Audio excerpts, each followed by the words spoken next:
आश्रम के नियम बहुत कठोर थे और जो बौद्ध भिक्षु वहां रहा करते थे उन्हें बोलने का बहुत ही सीमित अधिकार था। हर साधारण बौद्ध भिक्षु को 10 वर्ष में केवल 2 शब्द बोलने का अधिकार था। हालांकि आचार्य भी कम बोला करते थे लेकिन उन्हें बोलने का अधिकार था। तो एक बौद्ध भिक्षु का 10 वर्ष बाद में नंबर आया बोलने के लिए, तो आचार्य ने कहा कि बोलिए।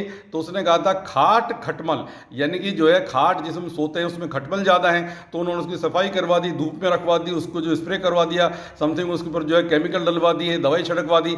उसके बाद 10 वर्ष बाद में पुनः उसी जो बौद्ध भिक्षु था उसका नंबर आया, तो आचार्य ने कहा कि बोलिए। तो उसने कहा था तेज मिर्ची, यानी कि जो सब्जी उसमें तेज मिर्ची रहती है, तो रसोई से कह करके मिर्ची कम करवा दी।